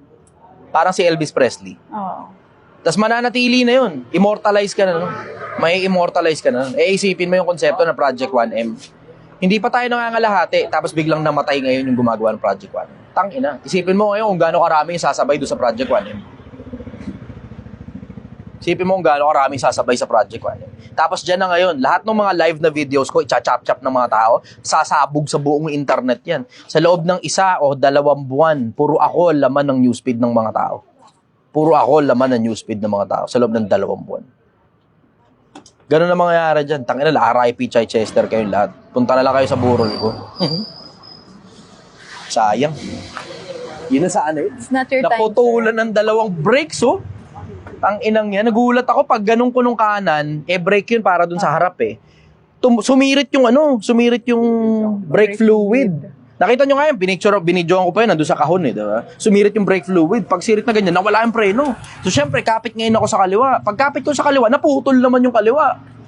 Tangina, parehas walang preno. Pababa yun. Buti na nga lang kamo, nasa pinakaibabaw. Pagdating ko dito sa pinakaibabaw, syempre, medyo mabagal na. Kinaskas ko na lang yung paa ko. Kinaskas ko na lang yung paa ko, bisikleta. Pero putang ina, napakahirap palang ihinto nun. Lalo na, may dala pa akong 50 kilos na karne. 2 box yun eh. 25, 50 kilos na karne. Tangina, kung nagkataon, hindi ka na ako maging kwento nun, no? Woo! Nag-comment dito, sir, matutuwa daw si Blue Boy pag maging kwento. Sigurado. Pero hindi naman siya yung importante. Hindi naman siya importante. Ang mahalaga sa paningin ng Panginoon ang kamatayan ng kanyang mga banal. Alam naman ng Diyos yun nasa puso ko eh. Ayun ang alam ng Diyos nasa puso ko. Alam niyang hindi ko ginagawa to para sa pera.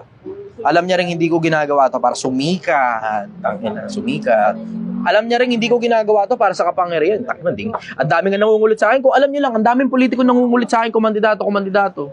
May isa, babayaran pa ako ng di birong presyo para sa para mag-front sa party list katulad kay Diwata. Di nyo lang alam. Siyempre, di ko na pinapakita sa inyo yun. Anong sensitive information na yun. Marami akong kausap na politiko, ang dami nila nangungulit sa akin, kampanya daw sila. Willing to pay. Hindi naman ako interesado. So, hindi ako interesado sa pera, hindi ako interesado sa katsikatan, hindi rin ako interesado sa kapangyarihan. Ang interest ko talaga yung kabilang buhay. Yun talaga yung pinaka-interest ko. Alam ng Diyos yun. Alam niyo, kaming dalawa na lang nag-uusap tungkol sa bagay niyan. Sinabi ko lang sa inyo para at least aware kayo. Pero ang tagal nitong putang inang buhay na to. Ang haba-haba masyado. Alam mo, once you get to that part of your life na alam mo yun, lahat ng gusto mo natupad mo na, lahat ng nasa bucket list mo. Meron ka ilang mga pirasong nasa bucket list pero garampot na lang tas di naman na nagmamatter kung matupad pa o hindi. Sobrang haba na itong buhay na to. Gusto ko na makita yung kabila. Ang haba masyado. Sobra. As much as sinasabi ko, sige, sabihin mo, hindi nagkokontra yung statement mo. Hindi nagkokontra yun. As much as sinasabi ko sa inyo na ang ikli-ikli ng buhay, maikli lang yung buhay, maikli lang yung buhay, in comparison sa eternity yun. Ganun yun eh. In comparison sa eternity. Sobrang ikli lang ng buhay. Kumpara mo yung billions of years that have passed. Diba?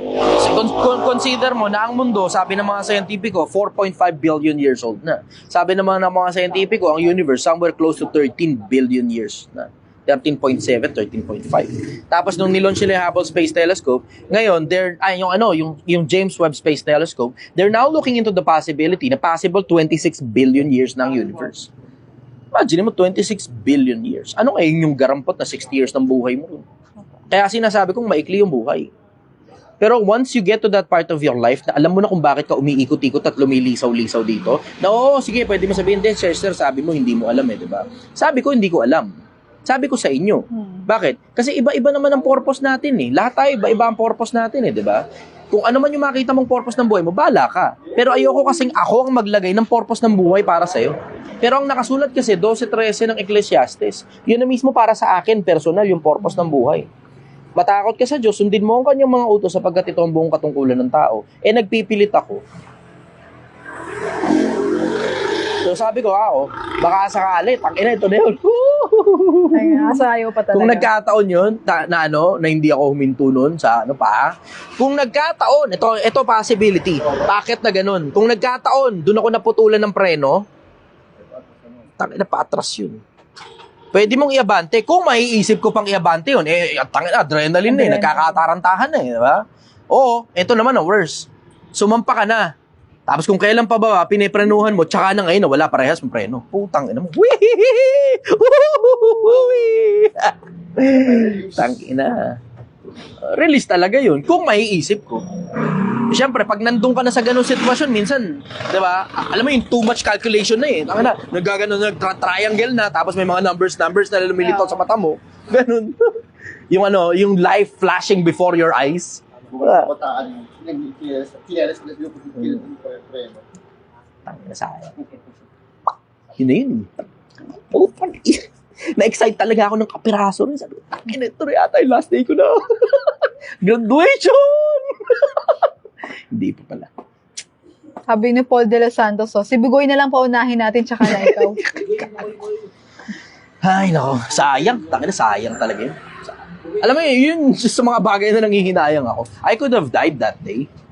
I could have died. Taghati ngayon yung isip ko. Hati na natutuwa ako, hati rin na nalulungkot ako at the same time. Sayang. Yun na sana yun eh. It could have been my last day. It's graduation na. Kaso, huminto. Still alive. Still alive, bitch. Boy pa, putang ina, boy pa. Wala. Tutuloy ko lang to. Itong ginagawa ko ngayon, makatulong sa kapwa tao. Tuloy-tuloy lang. Tuloy-tuloy lang. Tuloy-tuloy lang na tuloy-tuloy. Sabi po ni Anthony Lota, solid po yung sinigang na baka nyo, kabibili ko lang po ngayon. Asan daw po yung location nito, sir? Andito kami sa Mahabang Parang, Barangay Hall, Angono Rizal. Mahabang Parang, Barangay Hall, Angono Rizal.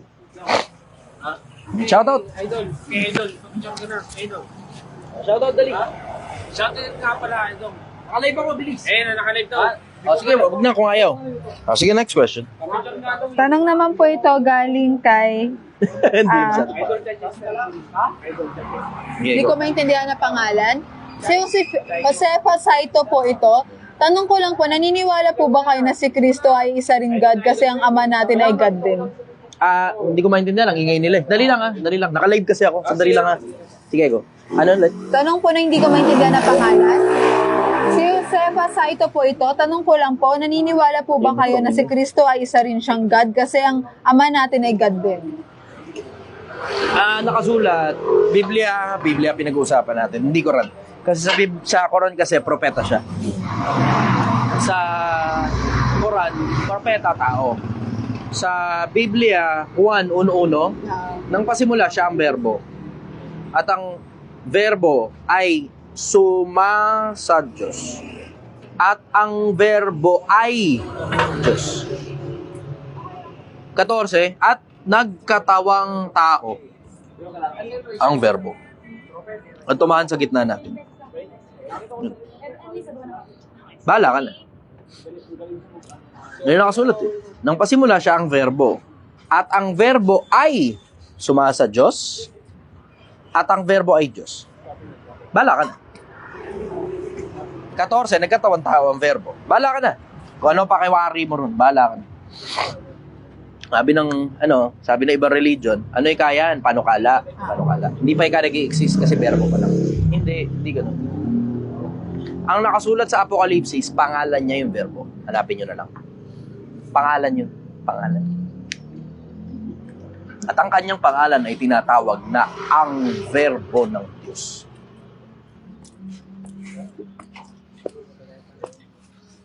Mamaya may discuss ako sa iyo. Dito banda. Okay. Sabi tuloy ni Arnold Kutsisa, idol, nahila mo ulit yung kaluluwa mo. Ha, ha, ha. Hindi nga alam ng tao kung ano yung kaluluwa. Hindi alam ng tao kung ano yung kaluluwa. Karamihan. Hindi. Tama. Pag ako nagtanong, ano pinagkaiba ng kaluluwa at espiritu? Pilipinas, sige nga. Anong pinagkaiba ng kaluluwa at saka espiritu? Tanong nyo nga sa mga pastor nyo. Tanong nyo sa mga pastor. Tignan natin kung may isasagot sila. Nag-aakay ka ng kaluluwa ng mga tao, di ba? O dapat alam mo ngayon kung ano pinagkaiba ng kaluluwa at saka espiritu. Kasi kung di mo naiintindihan kung ano pinagkaiba ng kaluluwa at saka espiritu, delikado mga miyembrong inaakay mo. Di mo alam kung ano sa kanila inaakay mo, yung espiritu ba o yung kaluluwa. Ako naman na magtatanong. Pag kayo nagtatanong, nakakasagot ako eh. Pero pag ako naman na magtatanong, eto ipapakitanong ko sa mga pastor ninyo. Ano pinagkaiba ng kaluluwa at saka espiritu? Nag-comment dito, Tears Umisip Jr., espiritu galing sa Diyos, boss. So yung kaluluwa hindi galing sa Diyos?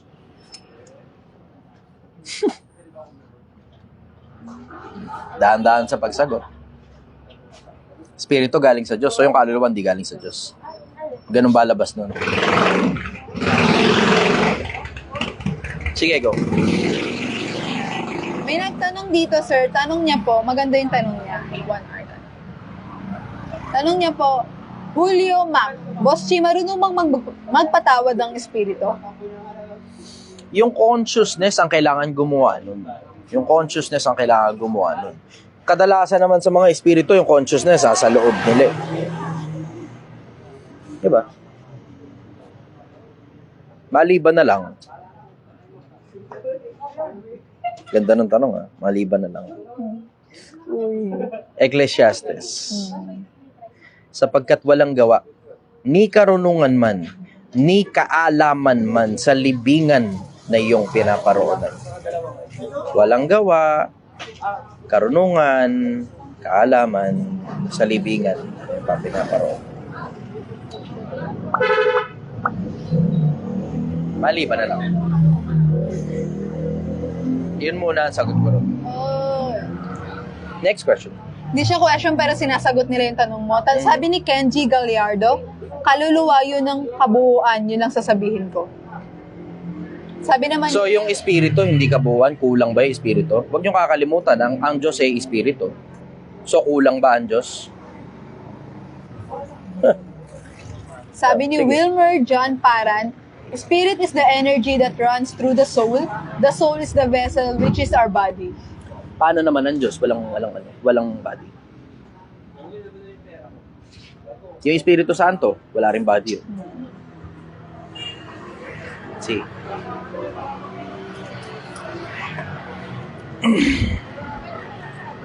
Diba? You have to consider na merong mga kaluluwa. Meron ding mga espiritu. Ano ngayon ang pinagkaiba ng dalawa? See? Sabi ni Carlo Manansala. Kasi ang Diyos, merong kaluluwa. Nababasa mo yun. Ang Diyos ay espiritu. Ang nagsisisamba sa Kanya ay kailangan sumamba sa espiritu at sa katotohanan. Di ba? Yun ang nakasulat. Pero nakasulat din naman sa Biblia, ang kaluluwa ko ay hindi nalulugod. So meron din palang kaluluwa ang Diyos. Merong kaluluwa ang Diyos, meron ding espiritu ang Diyos. Tapos, yung Diyos din mismo, espiritu. Kahit meron siyang mga espiritu. Lalong gumulo, no? Next question tayo. Sige, go. Sagot po ito. Basa ko ng sagot. Questions na. Questions na. Oh, Hindi kasi hahaba masyado dyan eh. Lahat naman sila kaya mag-imbento ng kahit ano eh. Pero kasi siya meron siyang Lahat Bible sila kayang mag-imbento ng kahit ano. Pero at the end of the day, ito suggestion ko sa inyo. Tanong niyo sa pastor. Kailangan maipaliwanag ng buo ng pastor niya. Sige, go. verse. 1 hour ka na. Last question, go. Hindi siya pang last question eh. So, gawin na pa ko ng isa pa. Pero sabi ni Brian Manguwa, ano sa tingin mo, brother, bakit maraming taong gusto na makakuha ng posisyon sa politika kahit na walang alam sa paggawa ng batas? Pera. Kasi ano nga naman ang magiging dahilan mo kundi pera o pagkaganit sa kapangyarihan. 'Di ba? Kasi alam mo, kung totoong pagmamalasakit ka, kung katulad ni Diwata, kung totoong nagmamalasakit ka, mag-aaral ka muna kung paano gumawa ng batas bago ka kumampanya. 'Di ba? Ganun dapat. Mag-aaral ka muna paano gumawa ng batas bago ka kumampanya, na tagagawa ng batas. Kung totoong nagmamalasakit ka, o baka ang gusto mo lang makuha ay yung posisyon at yung mga pribilehiyo na nandun kasama ng posisyon. Kasi sa itsurahan ngayon, sorry Diwata, pero mukhang nagbabayad yung kung sino man na nag-handle sa'yo eh. Kasi mayat maya yung mukha mo dumadaan sa newsfeed ko, galing sa mga vlogger na hindi kilala. Yun napapansin ko. Sabi ko, ba't puro mukha nito yung dumadaan sa newsfeed ko? Tapos yung mga vlogger na nag-upload, mga hindi kilala.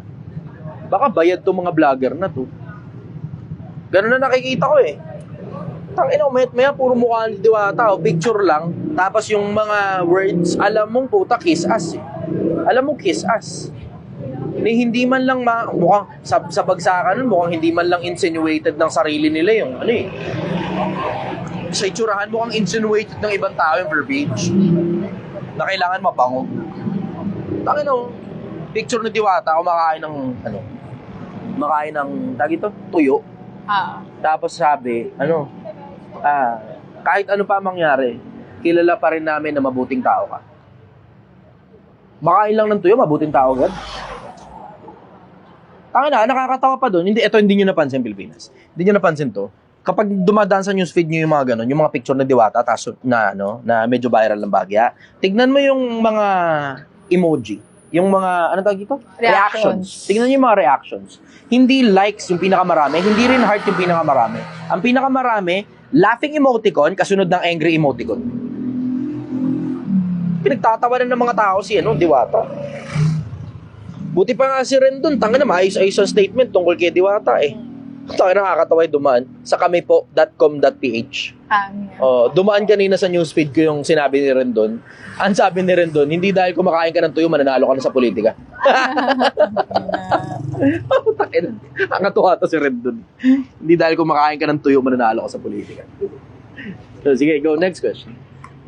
Ito po, sir, question po ito galing kay GGG.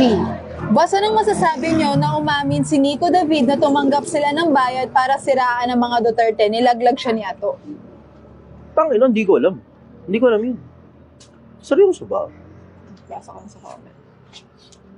Saan niya nakuha yan? Tangina, mabigat yan ah. PM nyo nga sa akin. Curious tuloy ako. Saan niyo sa akin yung GGG, link? PM mo daw. PM mo nga sa akin yung link. Tangina, curious ako dyan ah. Kasi tinitignan ko si Nico David na neutral eh. Pagdating sa politika. Pagdating sa mga commentaries niya. Pero para tumanggap ng bayad, para ilaglag yung isang specific na politiko, nakakabulag kasi bayad eh. Kaya kita hindi nyo napapansin. Ako hindi ako tumatanggap ng bayad galing sa mga politiko eh. Takina kahit anong pera ng politiko, hindi ko talaga tatanggapin. Nakakabulag yan kung hindi nyo napapansin. Ano ngayon ang mangyayari? Kahit anong pagkakamali ng politiko na yon, dahil nakikinabang ka sa kanya, pagtatanggol mo pa rin yan. Tapos, kahit anong tamang gawin ng kalaban ng politiko na yun, dahil nakikinabang ka dito sa kabilang politiko, hindi mo papansinin yun. Kaya kung nakikita ninyo, hindi nyo napapansin, ang commentaries ko tungkol sa mga Duterte, gitna lagi. Sinasabi ko yung mga tama, sinasabi ko rin naman yung mga mali. Ganon din naman ako pagdating sa mga Marcos administration, di ba? Sinasabi ko yung tama, sinasabi ko rin yung mali. You have to, you have to make an unbiased statement, lalo na influencer ako. Hindi dahil kumakampi ako o hindi dahil nasa gitna lang ako ng dalawa. Hindi kasi ako ganun eh. Hindi ako interesado dun sa all in ako dito sa isang putang inang presidente na to. Tapos lahat ng mali niyan, hindi ko na tinitignan. Hindi ako ganun eh. Maraming tao kasi ganyan eh. Basta nakapili sila ng politiko, kung sino man yung politiko na nakakuha ng loob nila, hindi na ngayon importante lahat ng pagkakamali ng putang inang politiko na yun, basta puro tama lang nakikita nila. Tapos, automatic yun, against na agad sila doon sa kabila. So kahit ano pang tama ang ginawa nitong kabilang politiko, basta kalaban yan, nitong kabilang politiko, lahat ng gawin yan mali. Ganun ang karamihan mga tao eh. Hindi ako dahil, alam mo naman, tangina, bubugbugin ko yung konsepto. Kung mali yung isang politiko, mali talaga siya. Pero kung tama din naman siya sa isang bagay, de tama din naman siya. Pero kailangan mong tinggabangin kung ano ba yung mas nakakapamarali. Yung mas maraming tama ba o yung mas maraming mali yung nakakapamarali sa kanya. Kailangan may consider yung magkabilang panig na yun eh. Yan ang isa sa mga dahilan kung ba't hindi ako tumatanggap ng pera galing sa politiko kahit magkano ibayad nyo sa akin, hindi ako interesado. Hindi ako interesado. Pero curious ako doon kung tumanggap ng bayad si Nico David para siraan si Duterte. Tangina, i-PM nyo nga sa akin yung link Nag-comment na yun. dito, no? Allen Ignacio. Source, the biggest. Seryoso ba? Oh, Allen Ignacio. Source, the biggest. Tangina. Fuck. Napainom ako ng tubig dun ah. Kasi tinitignan ko si Nico David as isa sa mga pinaka-credible sa akin eh. Sa ano? Sa... Tangina. Fuck.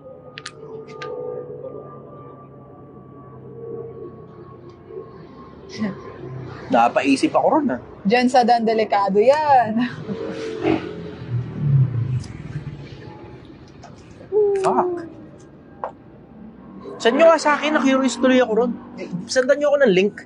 Na-curious ako. Tangina, ungkatin natin yan, tignan natin. Although hindi ko naman nasasabihin sa social media kung ano yung mga bagay na inungkat ko.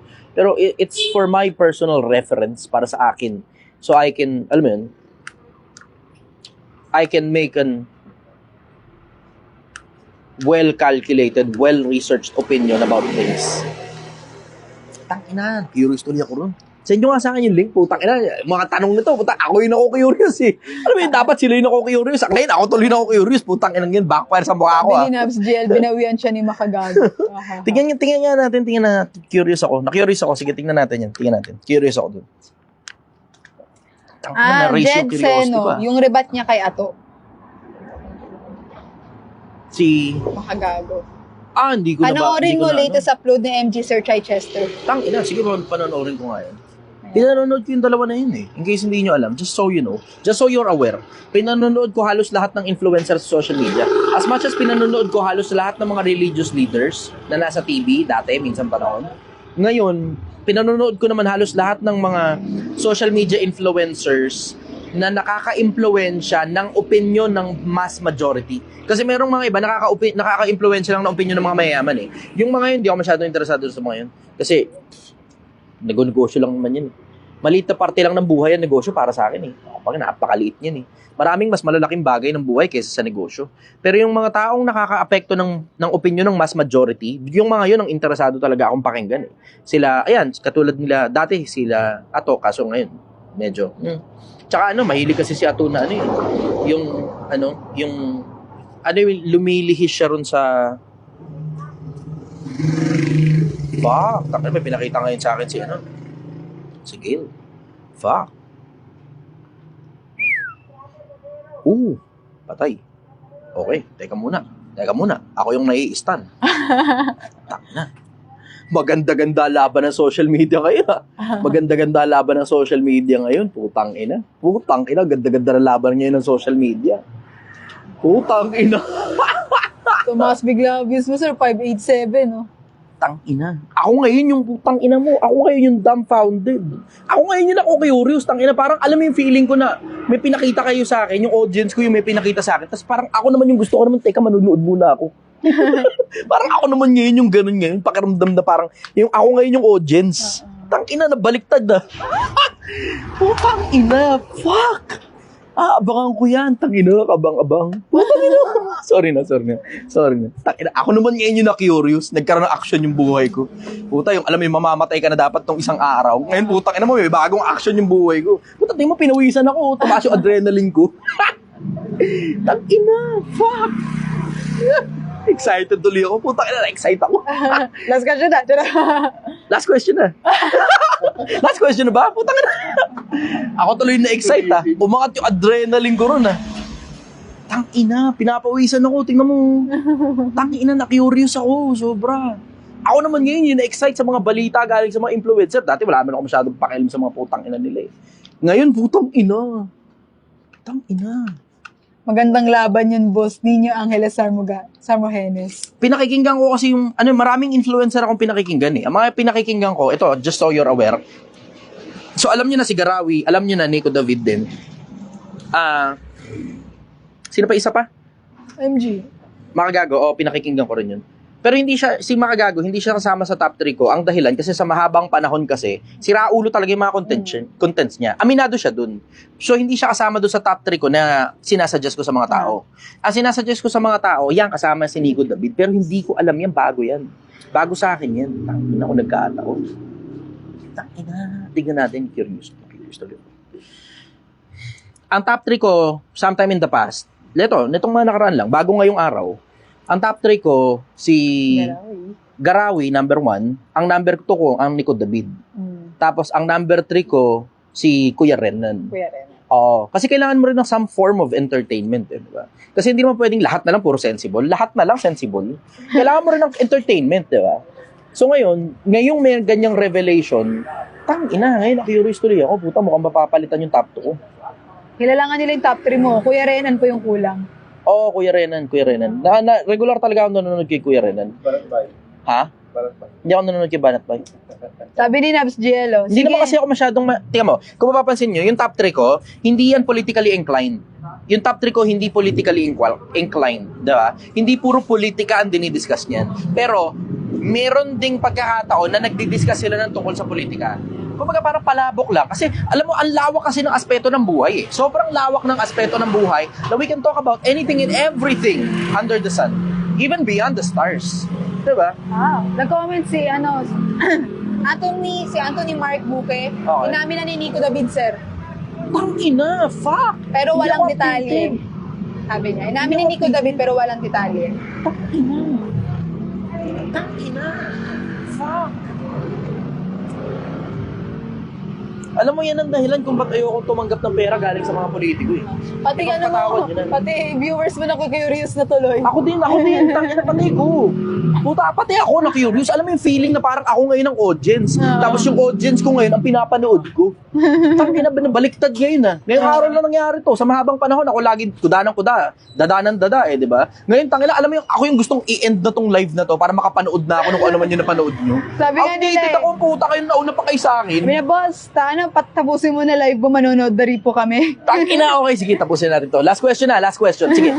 Let's go for last question. Tangina, na-curious ako. Naubos yung tubig ko, hayop. Natapon pa yung tubig ko. Tangina talaga. Curious din ako. Sige. Last question, go. Hindi siya question pero sabi ni Paul De Los Santos, boss, play mo na dito yung live mo, yung YT ni MJ, haha, hindi ko ma-off live mo eh. Tangina. Nakapanood mo yun eh. Hindi, ayoko muna sa ngayon. Nakikinig ako kay mga gago eh. Pinakikinggan ko rin siya, yung mga commentaries niya. Tapos nakita ko rin yung transition niya from being stupid fuck.